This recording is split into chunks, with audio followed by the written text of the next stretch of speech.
Professor, o microfone está mutado. Isso. Então tá, muito obrigado.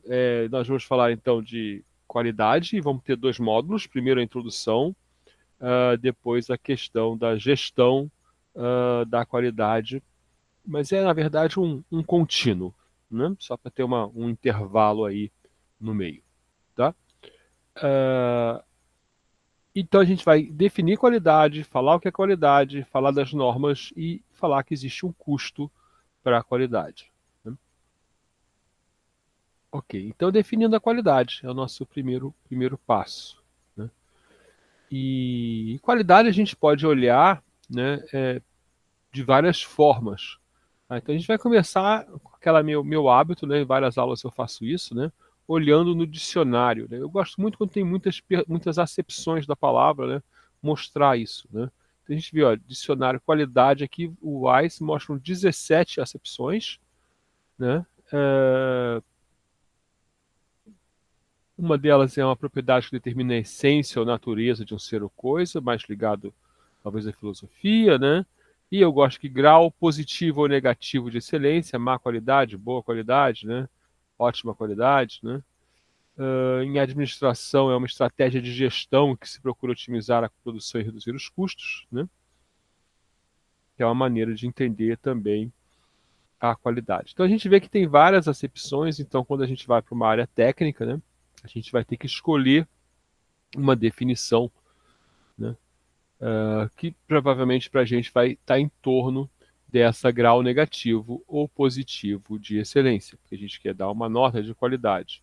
Mas também é um valor ou importância, né, de algo, né, e, obviamente, para a gente a estratégia de gestão em que se procura otimizar a produção e reduzir os custos. Então, qualidade tem esses três focos, né, ser comparativo, ser negativo ou positivo e ser uma estratégia de gestão, processos de qualidade, né, e gerência de qualidade, estão ali para uma observação muito específica.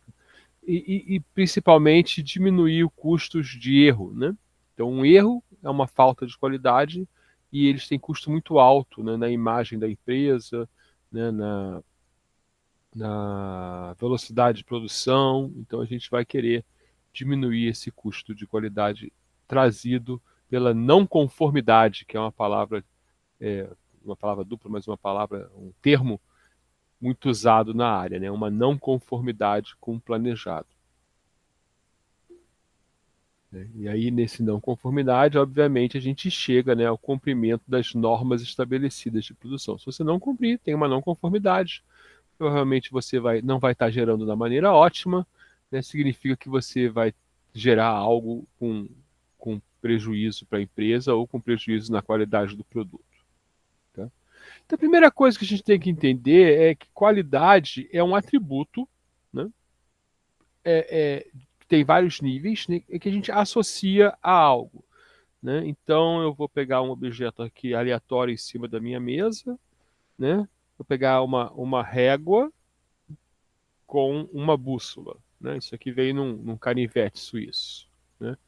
E aí a gente pode falar da qualidade, né? Então eu posso dizer, olha, esse produto é de boa qualidade intrínseca nele, né? É um material que não quebra fácil, né? Mas a bússola, né?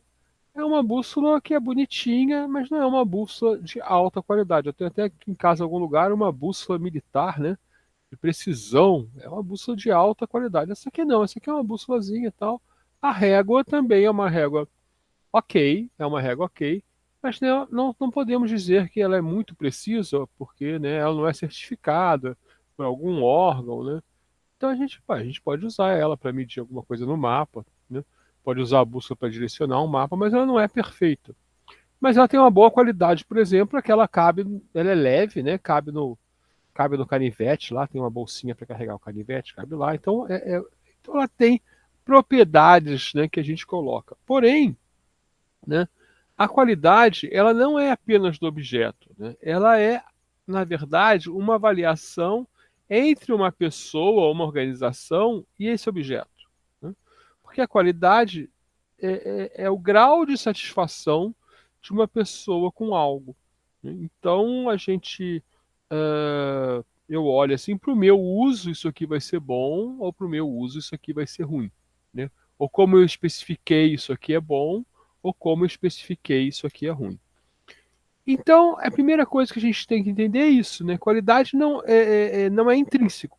Ela é sempre de acordo com uma avaliação que é proposta para uma pessoa. Se você pensar no podrão da esquina, né? Você pode estar com uma vontade enorme e vai achar que ele é bom, né? É gorduroso, mas ele não é saudável. Então, a gente tem essa multidimensionalidade também, né? A qualidade você pode ver de várias formas.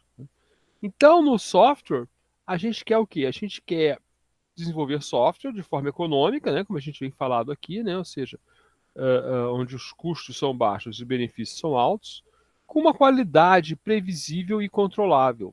Tá? Então isso é importante. A gente não quer, a gente sabe que é impossível, por exemplo, construir um software sem erros, ou um software que vai ser perfeito, um software comercial, por exemplo, que vai ser perfeito para os próximos 25 anos, porque o software, as leis mudam, né? O comércio muda. Mas a gente quer, dentro de um escopo, produzir uma qualidade previsível e controlável, né?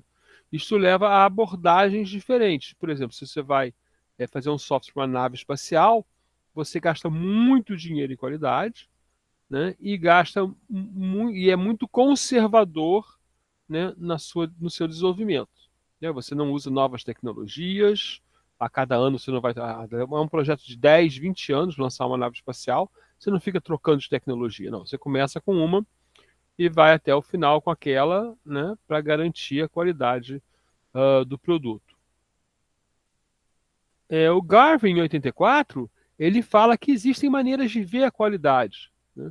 E uma maneira que é muito famosa é essa qualidade transcendental, né? É Quality Without a Name, qualidade sem nome. Isso, se não me engano, vem de um livro chamado A Arte de Consertar Motocicletas, A Arte da Manutenção das Motocicletas, né? É um livro sobre qualidade, mas que não parece que é, porque é um livro que conta um romance, né? E, e filosófico também, né? Exatamente, Zen e a Arte da Manutenção de Motocicletas é o nome do livro, né? É um livro bem legalzinho, né? E fala dessa qualidade que você percebe nas coisas e fala, isso é de qualidade, né? Quando você olha um time de futebol muito bom, né? E quando você come um prato muito bem feito, ou quando você vê um filme muito bom, e ela é uma qualidade global, né? Daquele conjunto todo, tá? E você tem uma visão que aquilo é bom, né? Então é a quality without a name, uma qualidade sem um nome, que é uma qualidade agregada de tudo, tá? Obviamente, como ela não é identificável, como ela não é agregada de tudo, né? A gente não vai usar muito essa qualidade, certo? Porque a gente precisa estabelecer a qualidade em função de atributos que a gente pode medir ou avaliar subjetivamente para poder consertar os defeitos nessa qualidade. Mas o usuário, vamos dizer, vai ter essa visão, ou você mesmo pode ter, né, num jogo, que jogo maravilhoso. Né? Aí você vai ter que parar para pensar por que ele se tornou um jogo maravilhoso.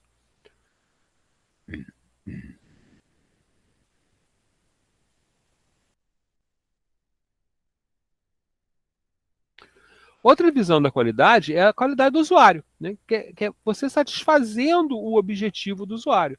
Então você vai sentir o usuário quer, por exemplo, uma cerveja, né? Ele quer um sabor, né? Ou com carro, né?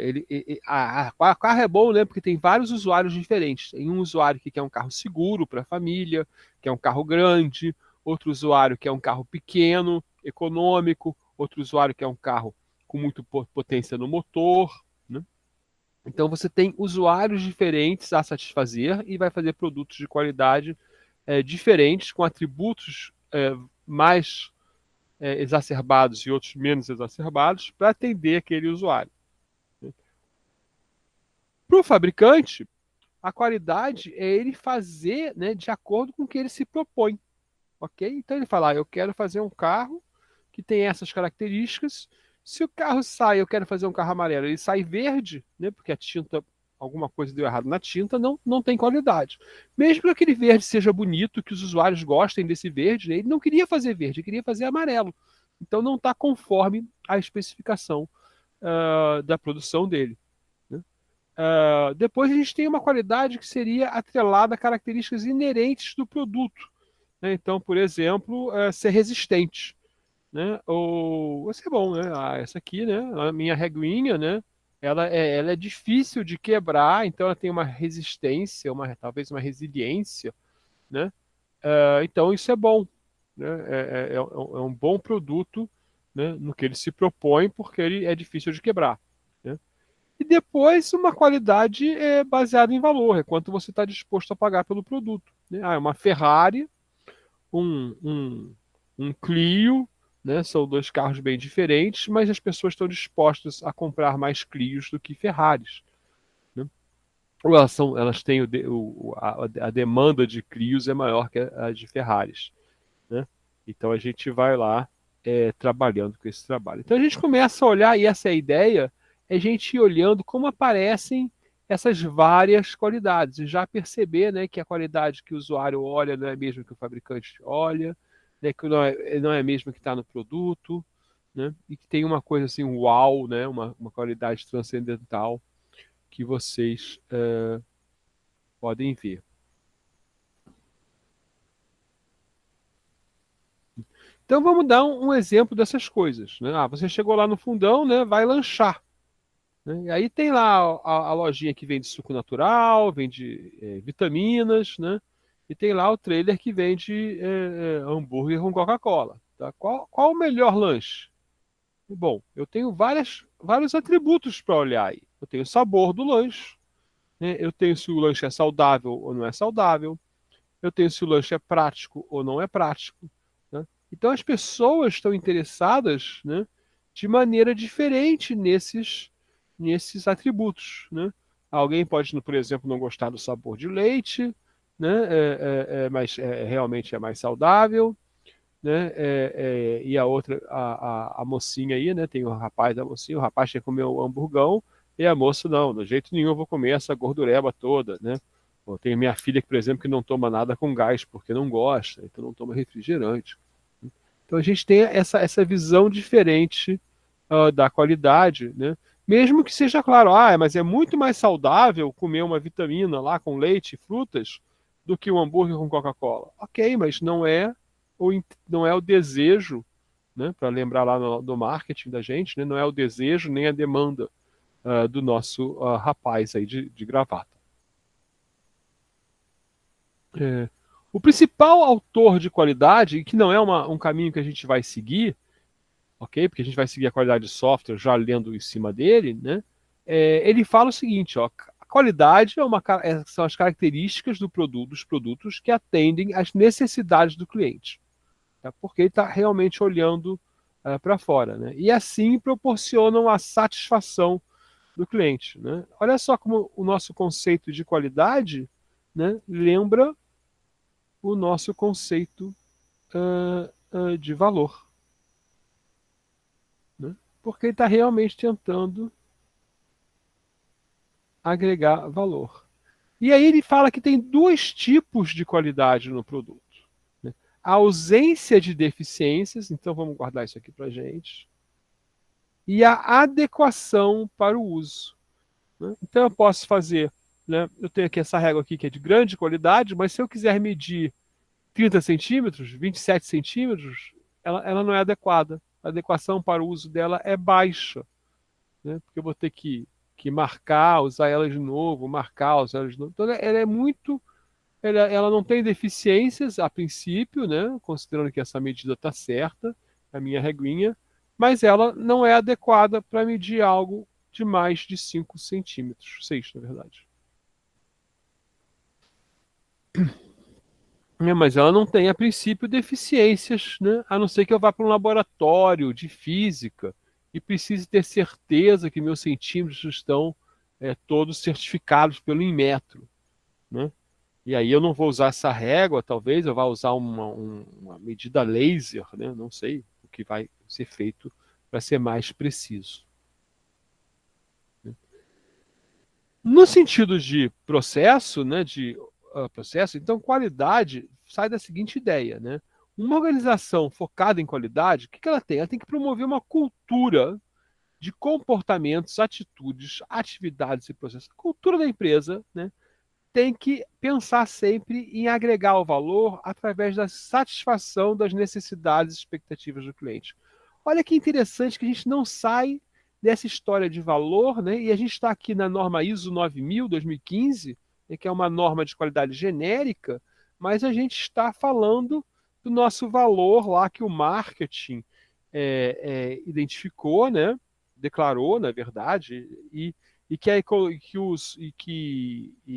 que é visto de várias maneiras, né? E a qualidade de produtos e serviços de uma organização é determinada por essa capacidade de satisfazer os clientes e pelos impactos pretendidos e não pretendidos nas partes interessadas pertinentes, né? Então, a gente pode olhar, por exemplo, a questão do cigarro, né? O cigarro, né, dava um prazer enorme às pessoas, né? Porém é viciante, né, e fazia um mal à saúde. Então a gente não pode mais, pela visão moderna, considerá-lo um produto de qualidade. Apesar do fabricante poder medir a qualidade do cigarro em função do que ele deseja produzir, do que é produzido, né? Então, a qualidade de produtos e serviços não inclui apenas a função e o desempenho, mas o valor percebido e o benefício para o cliente, tá? E a gente vai definir lá na ISO 9000 o grau em que um conjunto de características inerentes de objeto cumpre os seus requisitos. Então, essa é uma primeira visão de qualidade que é equivalente à qualidade do primeira qualidade do Juran, né? É não possuir defeitos.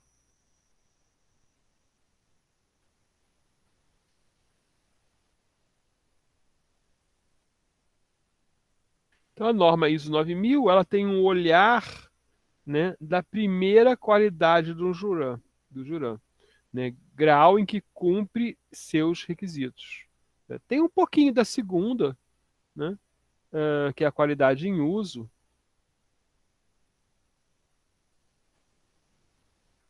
mas a gente vê que está mais focado em cumprir os requisitos, ou seja, atender a tudo que foi determinado dele. Então, se é uma característica inerente e atende tudo que está determinado, ela não possui defeitos, ok?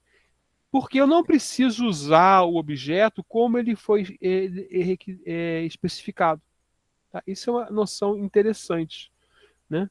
Então, a qualidade em uso ela é diferente da qualidade desse tipo, a qualidade das características inerentes, que a gente vai chamar de qualidade do produto. Então, assim, outra visão importante de ter é o seguinte: essa característica ela existe no objeto, né? Você não atribui a ele, né? Você não, nesse caso aí, você não está falando que ele é bonito, por exemplo, ou está falando que ele é agradável, né? Você está falando, não, ó, ele tem. Desculpa, Sim, ficou mudo aqui, não sei se é só para mim. Então é só para mim. Deve ter feito alguma coisa acho que é aqui. só para Desculpa, você que está derrubar. mudo. Só um minutinho aqui que eu vou pegar aqui um.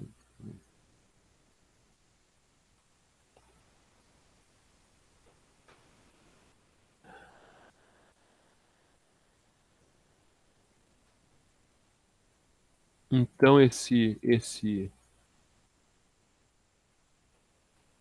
essa qualidade que a gente vê aqui, esse negócio ficou em cima do lugar errado. Eu vou tirar ele daqui. Não é a mesma coisa, né? Então, ela não é algo não é algo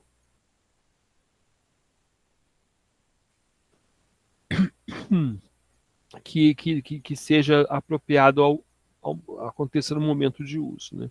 É uma coisa que você pode perceber ou conceber, ou olhar e identificar nesse objeto, né? Então, a gente olhando aqui, né, sobre organização focada em qualidade, promove uma cultura, a gente vê o seguinte, né, a qualidade hoje em dia a gente entende né, que ela vem de uma sequência de características que você vai encontrar na organização. Tá? Ou seja, é muito difícil fazer algo repetidamente de qualidade se você não segue essa estrutura, né? Então, essa estrutura começa com foco na qualidade, né? Esse foco na qualidade deve criar uma cultura de qualidade na empresa, né? Todos estarem preocupados com a qualidade, né? Ser o foco principal da entrega do produto. Isso faz com que o processo que gera o produto seja de qualidade, né? E, finalmente, nesse processo, a gente gera um produto de qualidade. Ah, mas eu sei de um grupo que era extremamente bagunçado e fez um produto de qualidade, né? Acontece, mas é muito difícil para isso acontecer numa organização. Isso acontece quando uma pessoa focada, né, aí faz aquele código horrível, mas é lindo o programa. Ok, acontece. Mas se você pensar que vão ter 100 pessoas mexendo no mesmo código, esse código não pode ser horrível, ele tem que ter características de qualidade para as pessoas usarem esse código também como uma maneira de se comunicar aos outros o que esse código está fazendo, né? Então existe lá uma qualidade intrínseca no software que a gente pode medir, que é a qualidade do código, né? E que ele tem que ter umas propriedades, uma delas é a legibilidade, você tem que ler, né? Então você pode lançar um código ilegível, que faz um programa muito bom, né? Mas isso é pouco provável que isso aconteça numa organização com muitas pessoas trabalhando sobre o mesmo código. Então você tem que gerenciar o processo para garantir que o código está legível, né? Vamos botar aqui a propriedade então, código legível. Então você tem que garantir que o código está legível. Garantia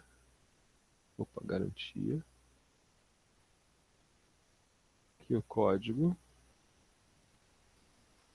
é legível. Como é que você faz isso? Duas maneiras. Primeiro, com processos internos da qualidade do processo, mas também ensinando as pessoas, né, e criando a consciência, né, consciência que código deve ser legível, né? E isso vai acontecer porque você tem o foco em qualidade, né? Então, apenas esse trabalho aqui leva à produção de produtos ou serviços de qualidade de maneira repetitiva. Então, agora vamos entrar um pouquinho mais no que é a qualidade de software, né? E a gente vai olhar ali algumas coisas que nos inspiram, né, que podem ser usadas para entender melhor, e outras coisas que trazem outras versões históricas das descobertas da maneira de especificar qualidade de software. Ok?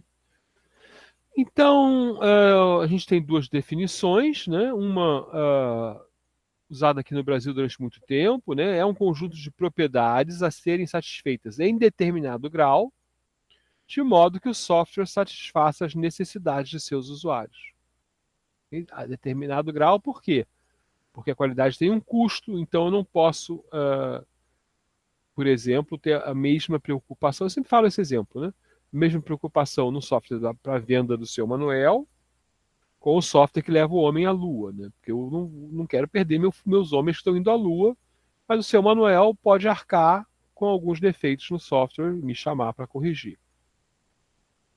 Outra definição, mais moderna, né, que aparece nas normas ISO, né, em especial, deixa eu tossir aqui,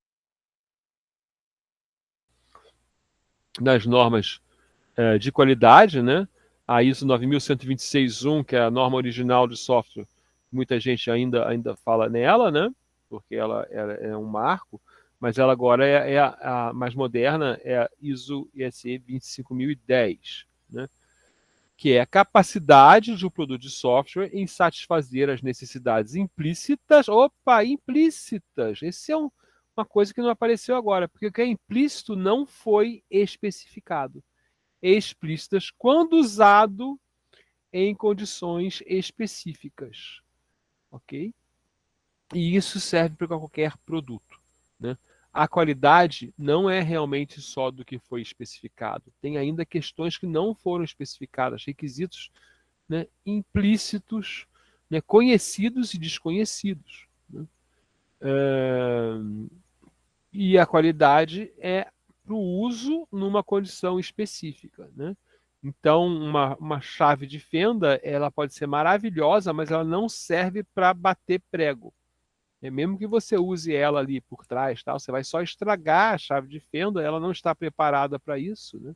Pode ser até que quebre, porque ninguém nunca imaginou que ela ser usada para bater ali do lado de fora. Ela pode ser de vidro, né? Porque não é para você bater, mas o cara descobriu que uma chave de fenda de vidro é muito melhor que uma chave de fenda comum. Então essa definição, né, essas pequenas palavrinhas, elas são colocadas nas definições e elas geram carreiras inteiras. Tá? Então eu vou estudar, né, a capacidade de um produto de software em satisfazer as necessidades implícitas. Você pode fazer uma carreira inteira em cima disso. Tá? Ser o especialista mundial de capacidades implícitas, ser o consultor para empresas de como detectar a qualidade das capacidades implícitas. E a gente vai ver agora, né, o grande exemplo que a gente tem no Brasil de avaliação de qualidade, né, que é a avaliação das escolas de samba, né? Então, como é que a gente sabe qual é a melhor escola de samba? Quem é que vai ganhar o concurso das escolas de samba, né? Então, a Rede Globo, por exemplo, ela mantém lá o estandarte de ouro, que está falando assim, aí, vota na melhor. Então, esse é o QAM, né? É o QAM, Quality Without a Name. Vota aí na melhor, né? E as pessoas olham para a escola de samba e imaginam, né, ou ficam animadas realmente e votam em uma, né? Mas se você quer criar uma avaliação objetiva, né, você precisa quebrar essa avaliação em quesitos avaliáveis, porque é muito difícil avaliar o melhor, né? Olha lá a onda do Medina. Por que aquela onda é um ponto menos que a onda do japonês? Né? E aí a gente fica, bom, porque foi. Então, se você tiver quesitos, né? Olha, é na parte crítica da onda, vale tantos pontos. Ficou mais tempo no ar, vale tantos pontos. Foi mais alto, vale tantos pontos. Aterrissou, né? Amerrissou, né? Na verdade, ali, né? De uma maneira mais elegante, né? Vale tantos pontos. Então é isso que a gente faz na escola de samba, né? Para não ter muita confusão, não é que não tenha, né? Mas para não ter muita confusão, a gente distribui essa avaliação em quesitos, né? Esses quesitos têm cada um uma regra de avaliação, né? Você deve descontar tanto ponto se acontece isso. Tem um manual de avaliação das escolas de samba. Até vou tentar baixar isso, talvez esteja na rede em algum lugar, né? E esses quesitos, então, formam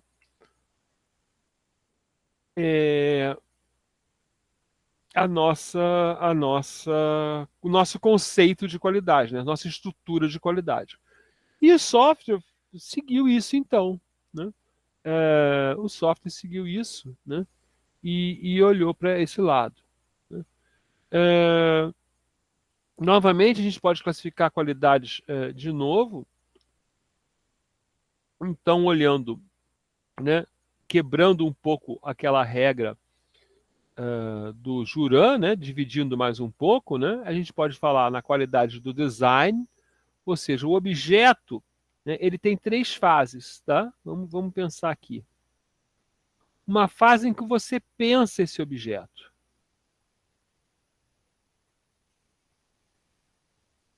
Isso aqui é um bonequinho pensando. Então isso aqui tem uma qualidade Q zero.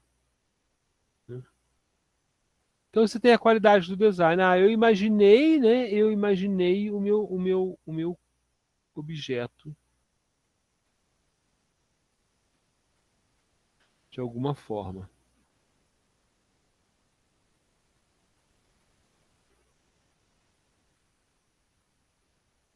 Aí eu vou produzir o meu objeto, ok? E esse objeto produzido, deixa eu botar aqui um um bonequinho programando, né, ele vai ter outra forma, né?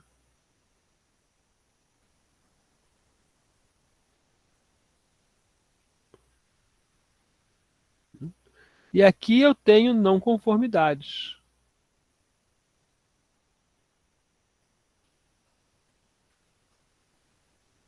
Opa, apertei o botão errado aqui. Ups.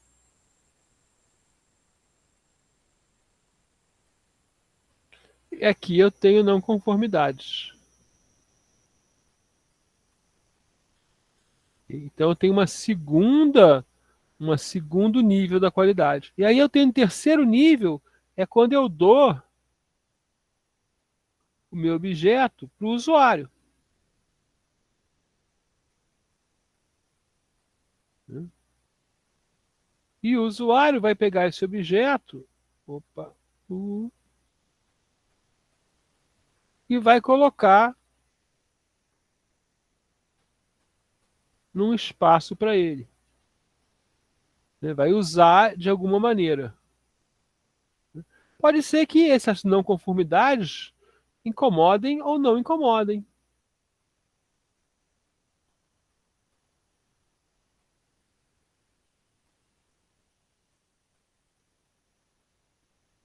O design pode incomodar ou não incomodar.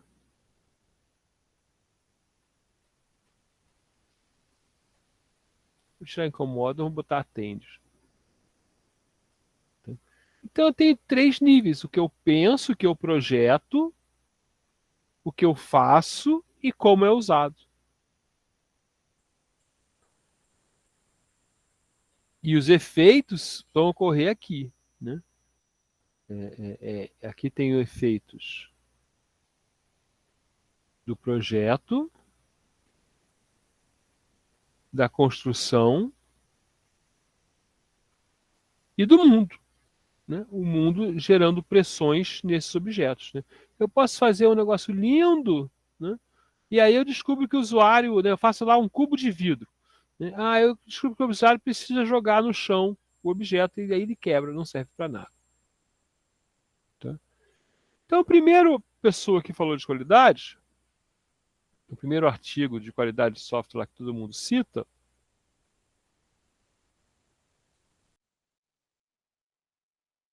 é um artigo do McCall, que falou, olha, a qualidade do software tem várias propriedades, vários atributos, né, mas esses atributos são atributos muito abstratos para eu medir.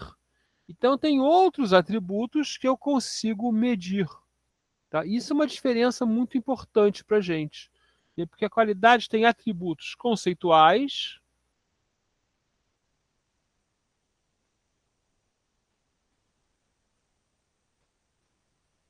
e tem atributos mensuráveis.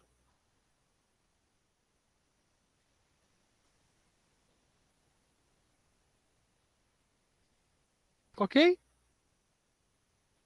Né? E aí eu tenho que ter uma maneira de agregar.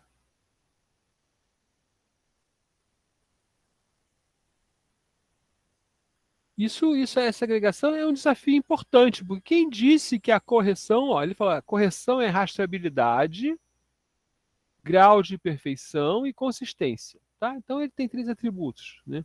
Ou eficiência, é eficiência em execução, isso é mais fácil de entender. Em execução, eficiência de armazenamento. Mas quanto é a eficiência? É a média das duas medidas? Né? Essa aqui é mais importante que essa aqui? Então a gente vai ter lá metodologias de avaliação de qualidade que trabalham com essas questões. Também outra carreira na engenharia de software, acadêmica, né? Então o McCall traz essa ideia de hierarquia, né, que eu botei aqui, atributos conceituais, atributos mensuráveis, né? E nessa hierarquia, né, ele também traz umas divisões. Então, eu tenho qualidade, né, na revisão, na análise do produto, né, qualidade na transição do produto para a operação e qualidade na operação, que a gente vai falar aqui que isso aqui vai virar qualidade em uso. Né?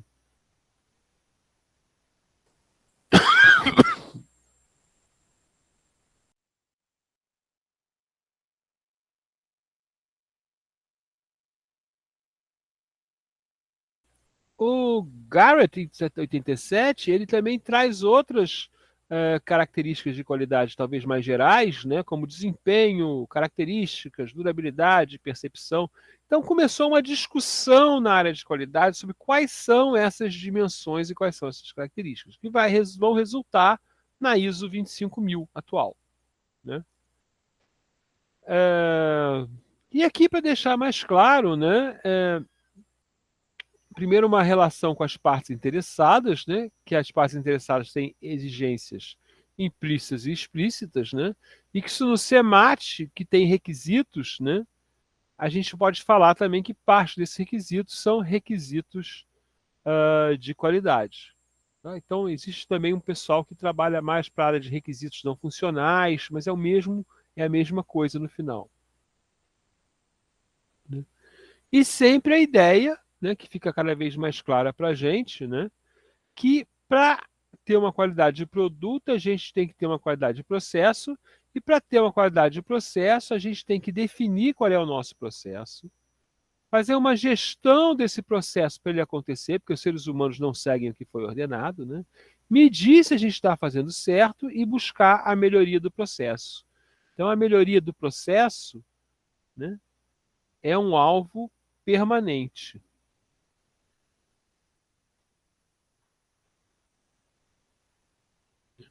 Para a melhoria da qualidade. Né? E aí, né, quando a gente tem uma qualidade de produto de software, uma medida importante de qualidade são os erros na produção. Né? E aí a gente tem informações, por exemplo, né, testes detectam aproximadamente 70% dos defeitos latentes. As inspeções detectam 80 a 90% dos erros antes dos testes. Então, se você tem uma quantidade de erros lá, enorme, né, você pode reduzir essa para 80%, basicamente, né, e detectar e sobrar só isso aqui. Né. Se você não faz inspeção, né, você tem isso aqui e vai ficar com isso aqui.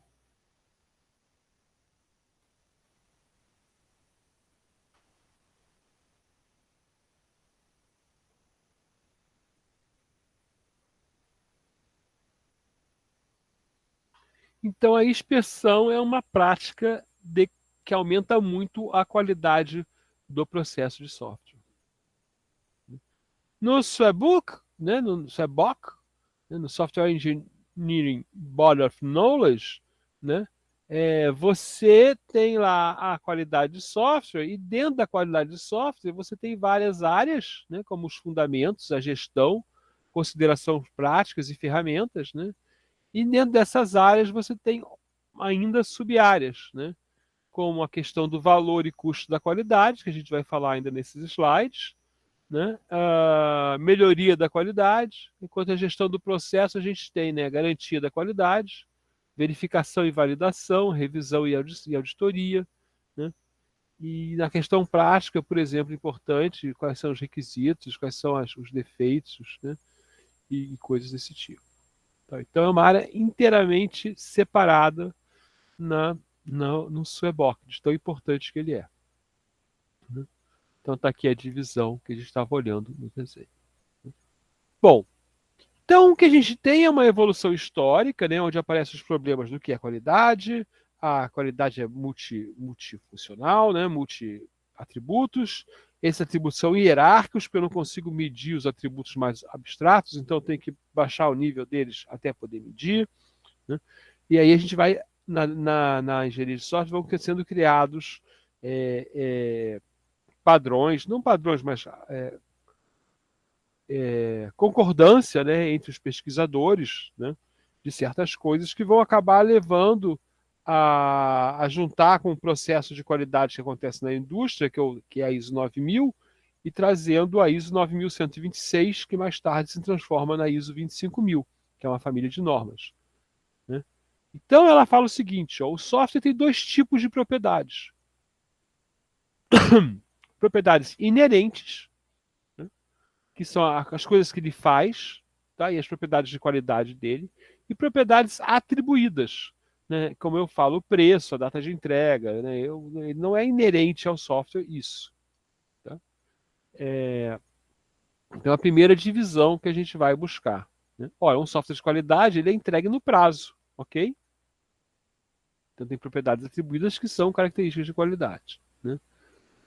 E aí ele fala, olha, nós temos aqui a qualidade de produto de software, que é composta de características de qualidade, que é composta de subcaracterísticas de qualidade. Essas coisas, né, elas precisam de medidas. Ok? Então, se eu falo, qual é a taxa de erro? Eu tenho que ter uma medida de taxa de erro.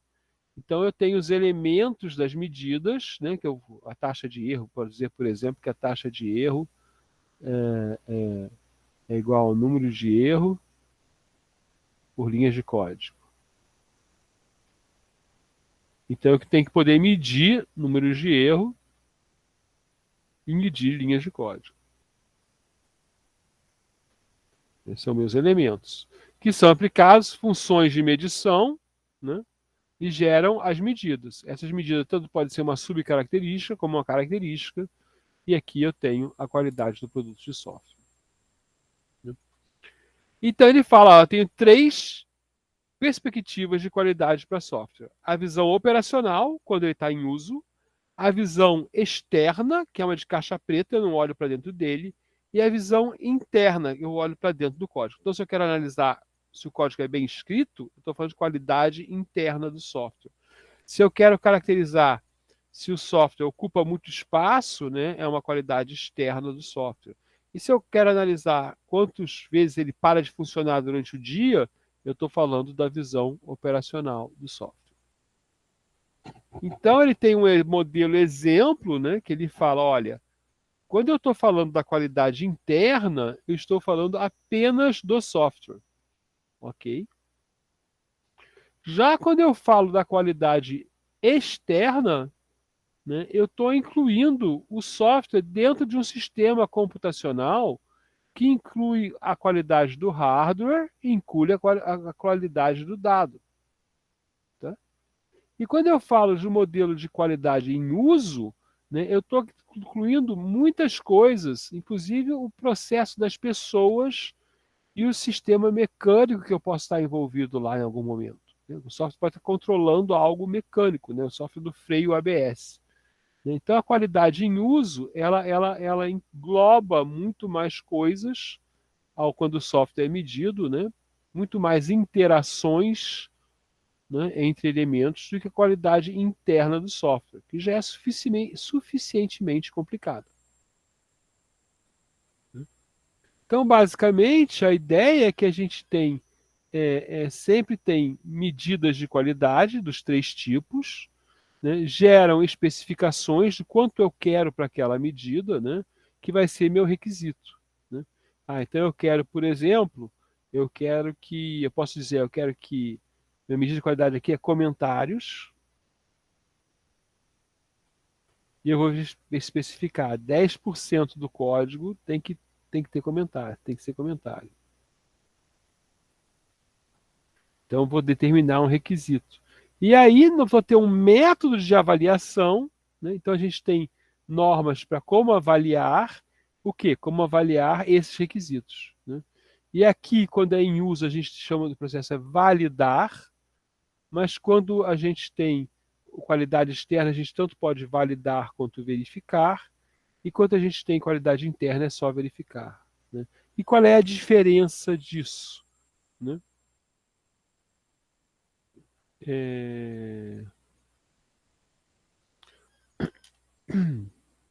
Validar, né, a gente valida com o usuário.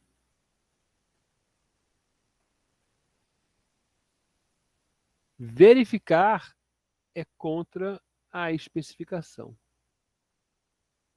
Então, validar não garante que a coisa. Desculpe, verificar não garante que vai ser validado, porque o usuário pode não gostar da especificação. 100% e como especificado, mas o usuário não queria aquela especificação, queria outra. Então, a validação é sempre pelo pelo usuário, pelo uso, e a verificação é sempre pela especificação que gerou aquele objeto.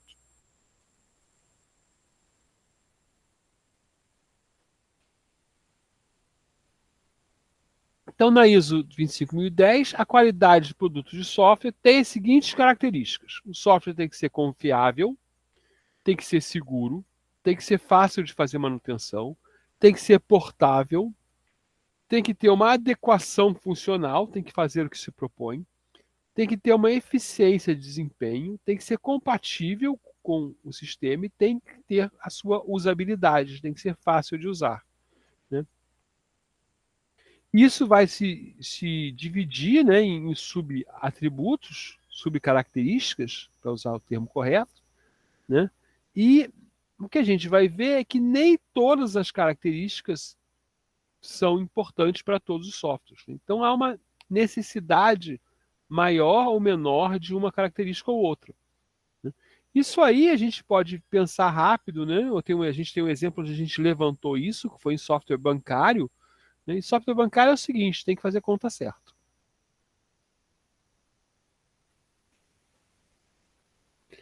Tudo é menos importante, né, do que fazer as contas corretas. Ah, o software bancário tem que ser modular? Se modularidade complicar a conta, não, né? A gente está aqui, né, na correção funcional, né, é o mais importante.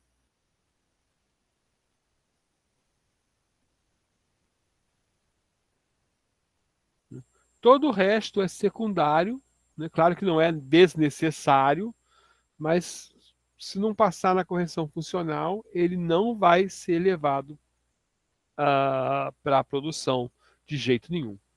Okay? E os testes e as validações, as verificações e as inspeções todas de correção funcional tem que acertar, né? E, por outro lado, ele aparece, além da qualidade de produto, né, a norma ISO 25000 apresenta as qualidades em uso, né? Então, em uso, o software tem que ser efetivo, eficiente, tem que satisfazer, né? Tem que ter ausência de risco e cobertura de contexto. Como alguns de vocês sabem, né, nós temos interesse por jogos, né? E jogos entram aqui, ó. Os jogos, né? O software dá prazer, né? Você fica feliz jogando, né? Mas qualquer software você pode dizer, esse aqui é mais prazeroso de usar, esse aqui é menos, né? Se você tentar usar o software, por exemplo, da FAPERJ, é um desespero. Até melhorou um pouquinho da última vez, mas é muito. Ou o SIGA, né? Quando vocês têm que. Eu tenho que usar o SIGA, né? Já tremem, né? Será que vai funcionar? Né?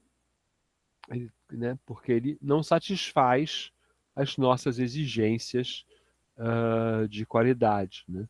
E veja que, vamos voltar aqui para a questão, né, do nosso mapinha aqui, muito do SIGA, né, não vem da qualidade interna. Você pode talvez olhar o SIGA e ele ser perfeito, né? As pessoas que constroem lá, os designers do SIGA, eles são profissionais de alta qualidade. O problema é que em uso, né, nós temos problemas.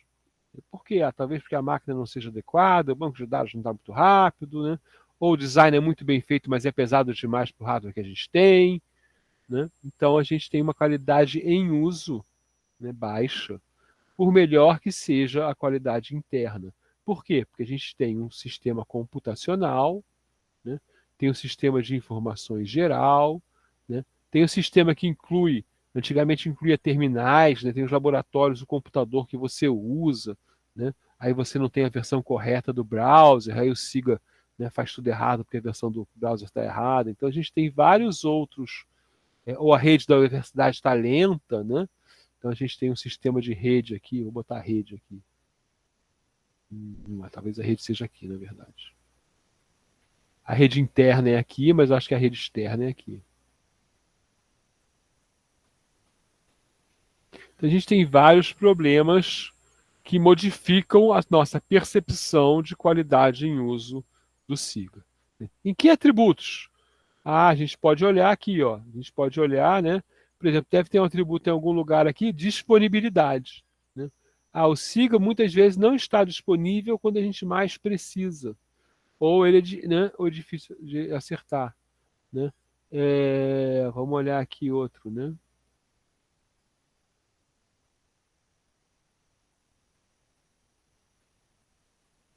Será que ele é fácil, né? Será que ele é bonito? A estética da interface com o usuário, será que ela é adequada, né? Ok, né? Se é que ela é fácil de aprender a usar, né? Então essas coisas estão relacionadas bastante ao nosso SIGA, que é feito com as melhores das intenções, mas o sistema completo faz com que a qualidade, a percepção de uso dele dos usuários seja de baixa qualidade. E uma coisa importante da gente ver, né? Ok, então eu vou fazer o software com a melhor qualidade possível?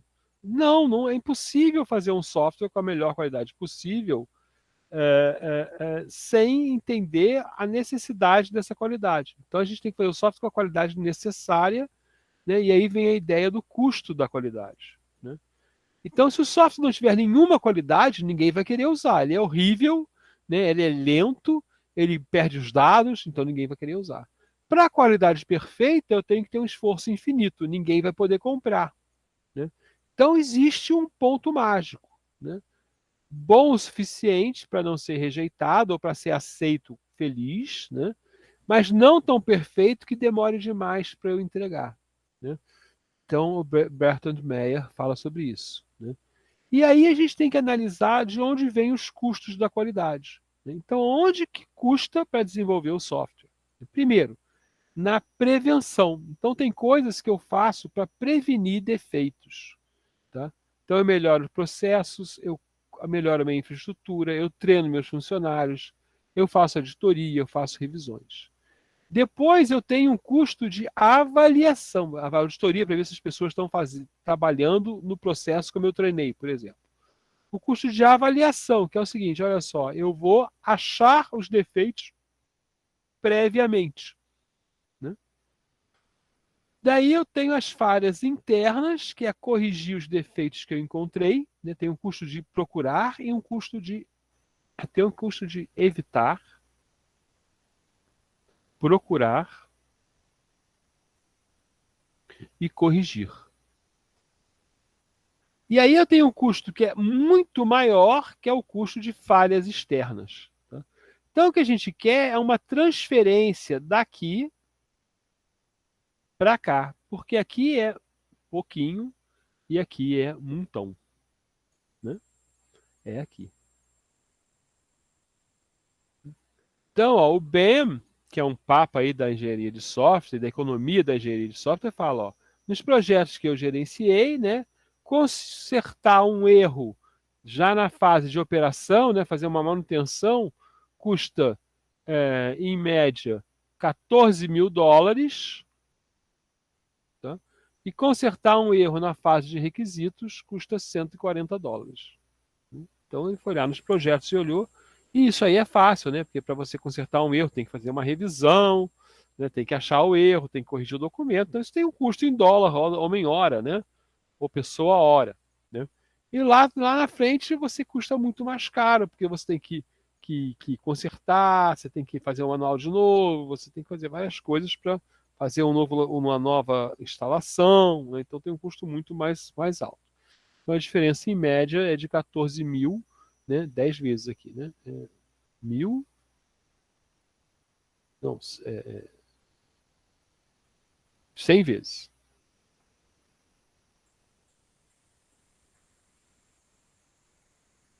Então, para atingir a qualidade, o que a gente vai fazer? A gente vai usar os nossos métodos de gerência de software, técnicas de gerência de projeto, controle de qualidade e garantia de qualidade. São coisas diferentes, né? São termos que significam coisas diferentes, tá? Tem uma teoria que é seguida, né, ou detectada, talvez seja um termo melhor, né, pelas empresas de software que vendem muito software, né, que é, ou mesmo pelo processo de software livre, né, que é software bom o suficiente, né? E a questão é, a gente pode aceitar lançar no mercado um software que é apenas bom o suficiente? O que é esse bom o suficiente? Né? E qual é o impacto que isso vai ter isso num negócio grande ou pequeno? Né? E qual é o impacto que ele vai ter isso, né, na área de aplicação?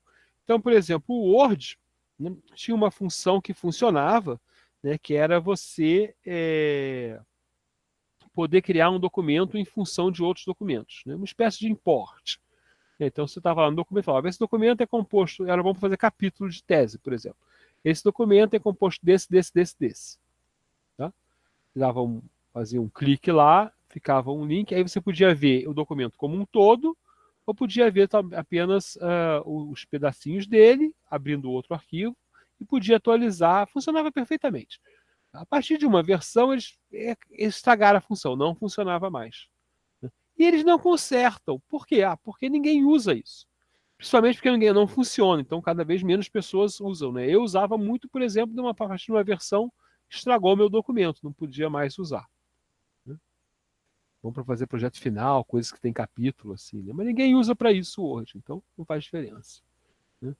Então tem uma ideia que é a garantia de qualidade de software utilitária, né? Em função da utilidade do que você vai fazer, né? Que separa os problemas de risco percebido, né, com a qualidade percebida do produto, né, e você pensa o seguinte, olha, eu vou observar a qualidade do produto, vou ter riscos, vou ter qualidade, eu vou observar os problemas, vou ter riscos, vou ter qualidade, e então eu vou fazer uma avaliação de risco de lançar esse produto, que vai lançado, né, ser percebido de alguma forma.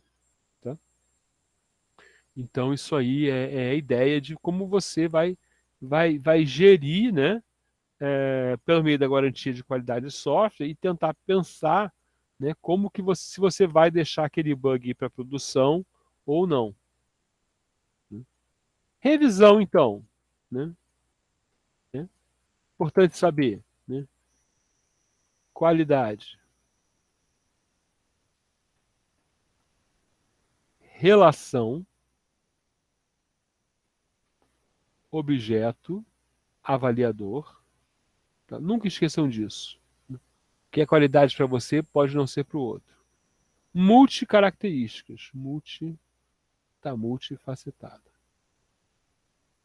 Segundo, né, eu tenho a qualidade em uso, externa e interna. E essas qualidades são influenciadas, né, muitos fatores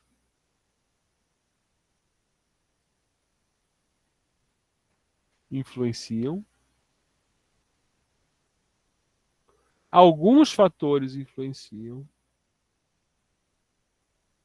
e essa aqui geralmente, né, poucos fatores externos.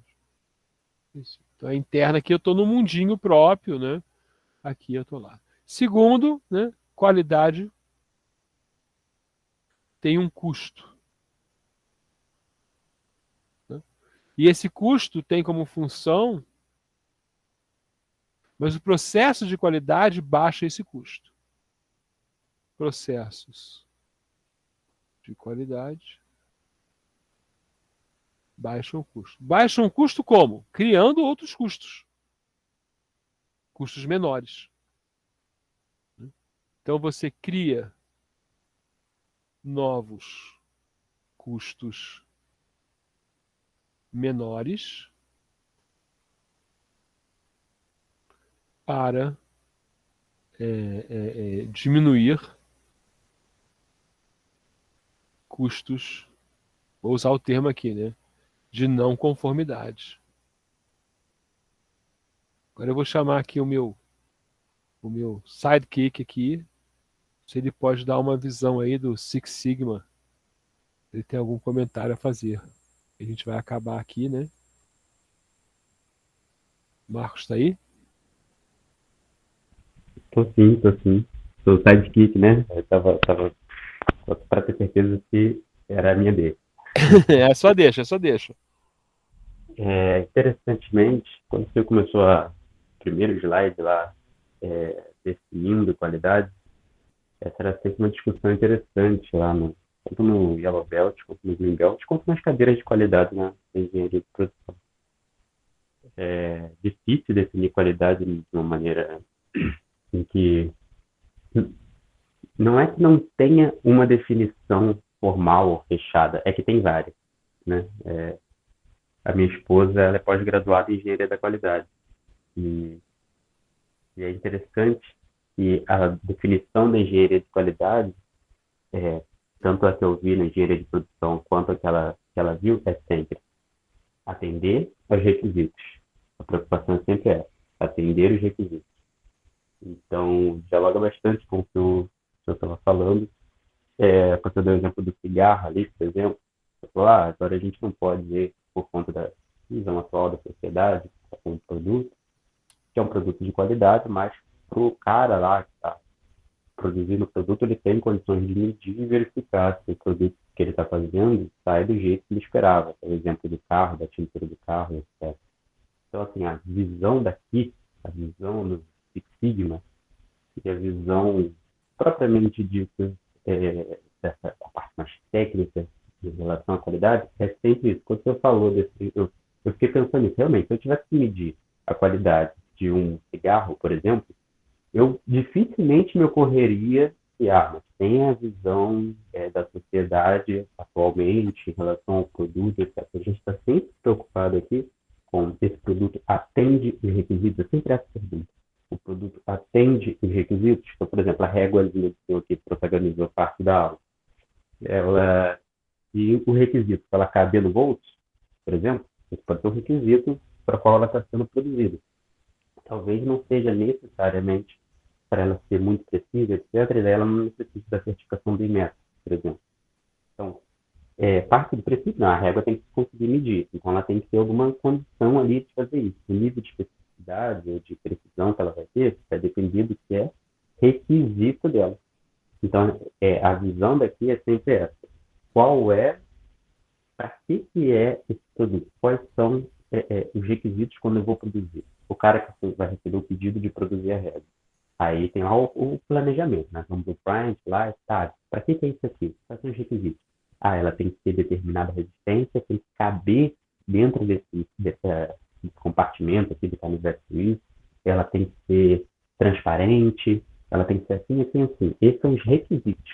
A gente vai medir a qualidade com diversas ferramentas, tem chamadas 7 ferramentas da qualidade, não sei se a gente vai abordar aqui em algum momento, mas que são uma série de ferramentas parecido com o esquema lá da escola de samba, que tem seus próprios quesitos e pré-estabelecidos, para determinar matematicamente, principalmente uma que chama CETES, que é o controle estatístico do processo, que é para verificar, aí ela faz um limite superior, um limite inferior, uma média e uma quantidade de desvios padrões, que são os 6 sigmas do Williams Six Sigma.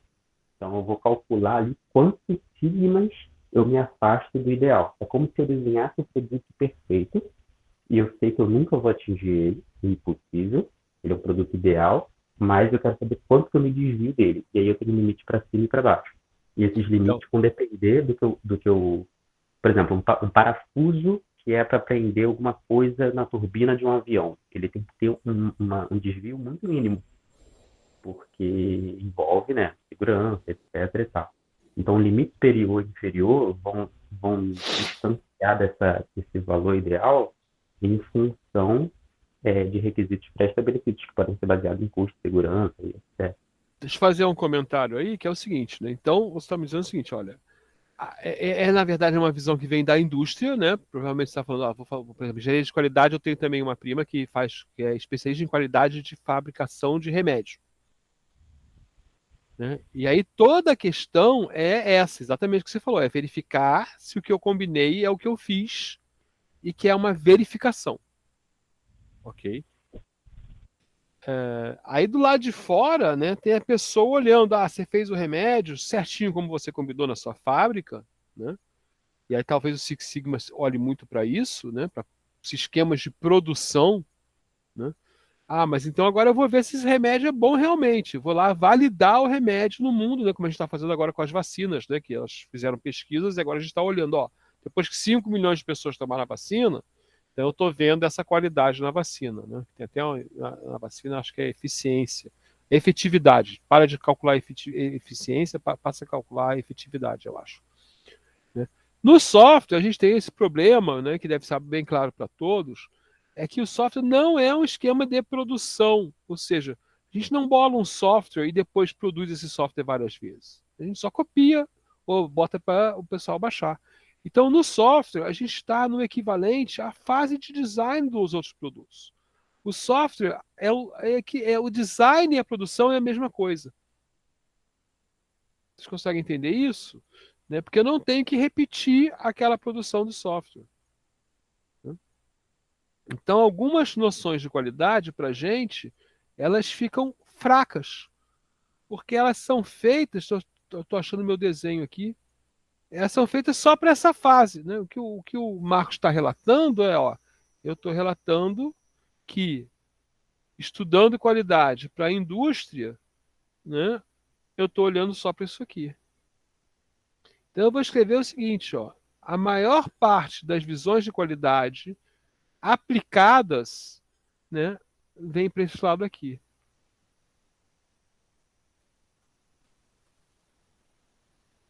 Não que não valha, né, ou possa ser adaptado para essa parte aqui ou para essa parte aqui. Mas o software, essa parte são muito importantes. Essa aqui, na verdade, talvez seja a mais importante. Marcos? Sim, sim, perfeitamente. É, de fato, essa frase que você falou no meio é a parte, assim, no software, eu disse assim, no software, para engenharia de software, a parte de design e de produção é a mesma coisa. Essa Isso. frase, eu acho que explica perfeitamente bem a aplicação para as ferramentas da qualidade ou dos conceitos de qualidade, principalmente do que eu sei, do Sigma, para software, essa é a interseção ideal. E, aliás, eu não tinha ficado tão claro para mim até o que eu dizia essa frase. E olha só, existe aqui, a gente pode medir isso aqui também em software, tá? Ou seja, eu posso medir como que eu programei, aqui tem a especificação, né? Porque no software tem uma especificação, aqui tem um programa.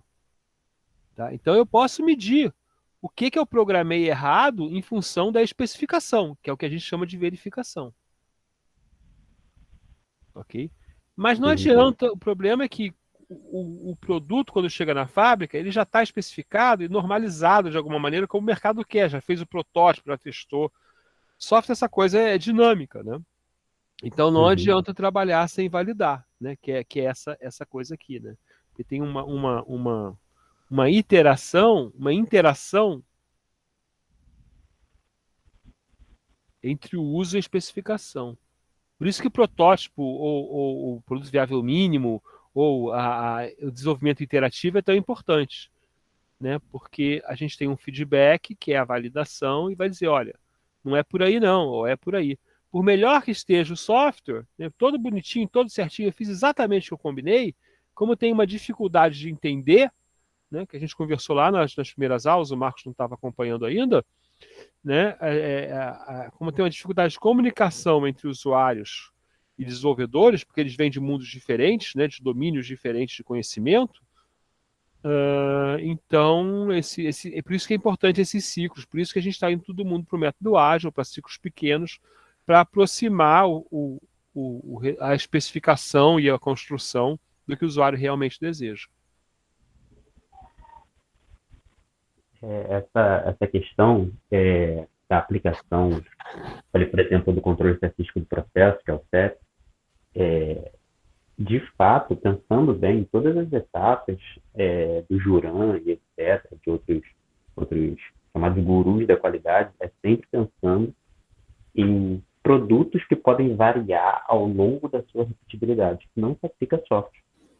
É sempre pensando nisso. Por exemplo, a questão do parafuso do avião, ele tem que atingir determinada especificação mas a gente entende que o próximo parafuso que sair da máquina não vai ser exatamente igual ao primeiro, e assim por diante. Então, você vai fazer lá um hambúrguer do McDonald's, por exemplo. E aí você vai verificar se ele atinge determinados padrões, mas o próximo não é idêntico ao que acabou de ser emitido. Não acontece isso com software. Então, essa é uma percepção interessante. Talvez existam adaptações eu não sei sobre medição de qualidade em software propriamente dito, mas talvez existam adaptações dessas ferramentas de medição de qualidade para aplicado a esse caso. Porque muito do Six Sigma não vai se aplicar a software, ou não vai se aplicar mesmo, porque são medições da repetibilidade. Então, por exemplo, eu falei do controle preciso do processo. Você vai ter lá o limite superior e inferior. Ó, o parafuso pode variar 1 milímetro para mais ou para menos. Ou pode variar 2 milímetros para mais e 1 para menos, por exemplo. Pode ser que ficar mais apertado não seja tão ruim quanto ficar mais frouxo, por exemplo.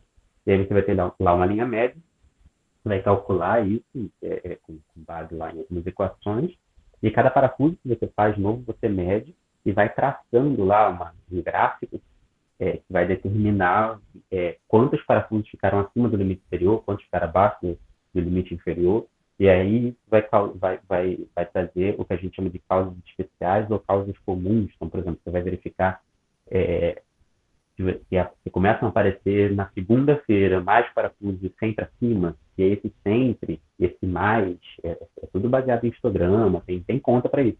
E aí você vai verificar lá, então tem alguma coisa acontecendo no processo segunda-feira. Você vai lá e descobre, por exemplo, que é o operador tal, que sempre faz aquele determinado desvio naquela direção. Então, assim, são muitas ferramentas aplicadas sempre pensando na repetibilidade.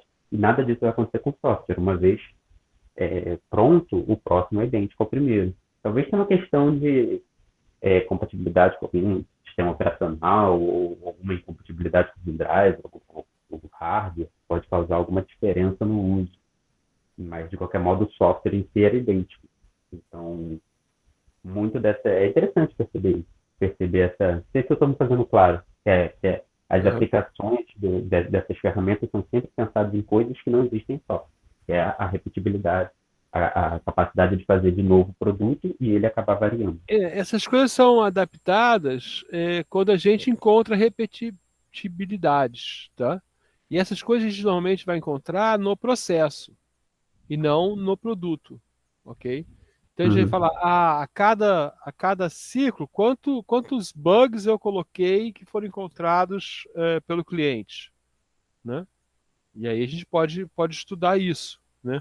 Mas realmente no software também não tem, em geral, né?